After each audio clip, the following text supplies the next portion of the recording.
But he's connect with Source and walk the walk on a daily basis. To me, too, it's about integrity.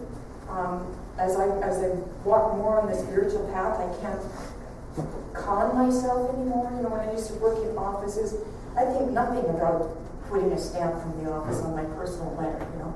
I can't do that anymore. I can't do that anymore because when we realize that we are all one, we realize that we can't take advantage of any other one without taking advantage of ourselves. Every time I heard you, I heard myself. Okay, next question.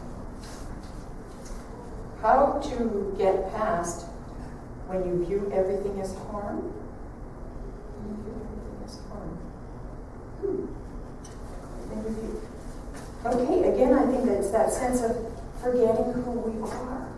You know, the first time somebody put the idea in my head that I was the cause of my experience, it was like this whack upside the head, you know, because I always figured it was the men in my life that did it to me. You know?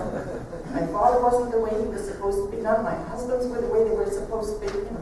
None. And then I suddenly had to realize that the only thing that was consistent in all my relationships was me. Right? So when it seems like it's being done to us, that we're just like blowing in the wind and the world is whipping us around, it's forgetting that we're the ones who are creating it. And if we experience it as harm, that's the filter we're looking at life through. Right? So what can we do to see the beauty in it? To realize that everybody who seems to be harming us is doing absolutely the best they know how to do. You know, I don't think anybody gets up in the morning and says, I think I'll be a jerk today. They're just doing the best they do. They feel hurt. They've been battered around by life. They've hurt. They've suffered. We all have. And they haven't realized that they can rise above it. And so they react to life from that place of effect rather than of cause. And so we have to realize that's true of ourselves too. When I feel I'm being harmed, I'm forgetting that I'm cause. And I'm thinking I'm that effect. Sounds like I'm giving the same answer to everything. How do you? There is only one.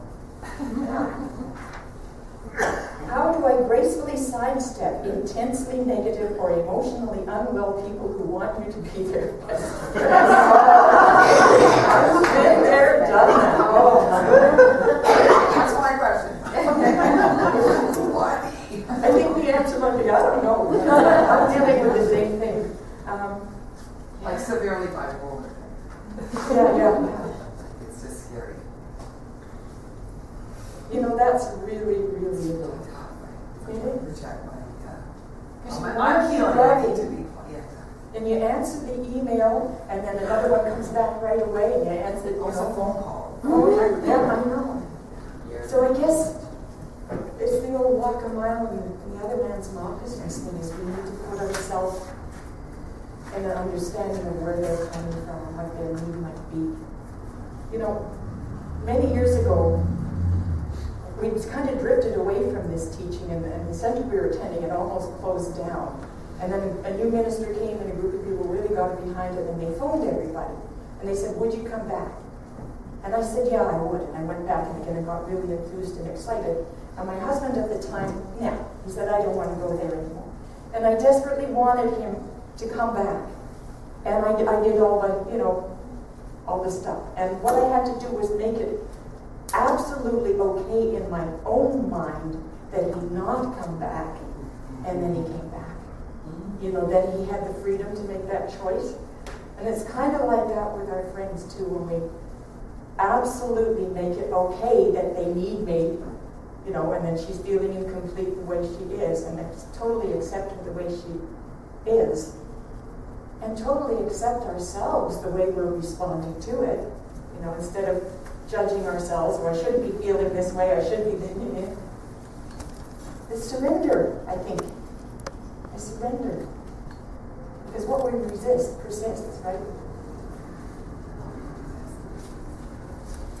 It keeps it in place. But you don't want to continue codependency. If you reach out in love because you're helping someone you don't even know. I know. And then there's that.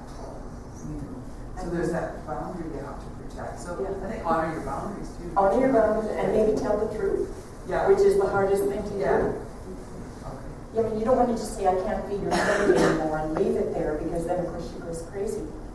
But But at the same time, you don't want someone dictating that they're your very best friend and you're very protective. let's keep in touch on that. Oh, sorry about that. That is a really, really hard one. Does anybody else experience that? Anybody else got any words of wisdom? I think it's basically what you said. You know, you can just give them that love, but you distance yourself, and if you just, like I say, have that choice and accept yourself for where you are at, they will come back. Because all of a sudden you're modeling. You're not buying into the behavior. Because if you keep going back and forth, yeah, it can destroy both of you. But just to, love that person where they're at and love yourself and distance. And treat. Here's your treatment, the prayer. Yeah, right. Why didn't I think of that earlier? Pat, I think you really hit something good about being honest, about sharing who you are too, that you're not just this stoic individual that, okay, you don't have bipolar, but you're human. I mean, really, humanness brings all kinds of stuff with it, and you're afraid. Yeah, I don't know if There's they a fun fear in about you. mental illness. No, of course not, but there's a fear, so Yeah. you can let that person know. that, But I'm healing too, right? And Yeah. so just be honest. That's great. Yeah. Great question. Okay, I think we only got time for one more. What does Centers for Spiritual Living believe about angels or spiritual guides? The thing is, we don't particularly have a position on that. However it translates for you, there's a wonderful book called the Metaphysical Bible Dictionary. It's put out by Unity Publications, and it offers a interpretation of all the names in the Bible, for instance, and place names and people's names, so that you can, read it in a different way. But it also offers a lot of interpretations for various words too. And angels are thoughts in that interpretation. So a guardian angel is a thought about going up on the mountain, is rising up in consciousness. So spiritual guides, if it feels to you like it's something outside yourself, the way we'd say, there's a God on the throne and there's an angel in the sky and I'm here, I would say that doesn't fit for me. But if I think of a spirit guide or an angel as my connection with higher self, then it does. So again, there's not a lot of doctrine and dogma here. We think within a basic framework of God is all there is, and God responds to us. How does that come down for you? It's perfectly fine. You don't have to believe what I believe. So my answer to that is we don't particularly have a teaching on that. One more quick. I'm going to do it.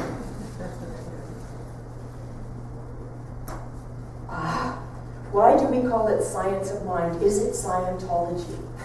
This is the very reason why a few years ago, churches of religious science started changing their names to things like Positive Living Center, the Center for Conscious Living.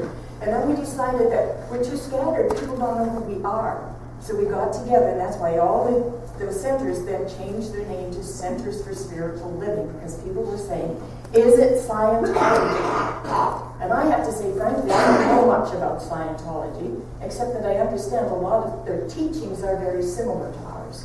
But we don't charge for them. But we welcome your donations. But we do charge for classes, but you don't have to. But no, it's not Scientology. And actually, Science of Mind predates Scientology, I'm pretty sure. Ernest Holmes started out the very first paragraph in the Science of Mind text saying the day will come when science and religion will walk hand in hand together from the invisible to the visible. So it is scientific if you can slog your way through the Science of Mind text. It's a tough read, but I kept putting it down and saying, wow, because this man is so logical, it makes sense. This man is actually explaining to me what God is and how it works, how God works. Can you do that? So it's a blend of science, philosophy, intuition, religion. And that's what he wanted to capture. teacher when he came up with the name Science of Mind. I'm pretty sure that was before. I hear kids outside the door, so I need to move to a song and then announcements. Right.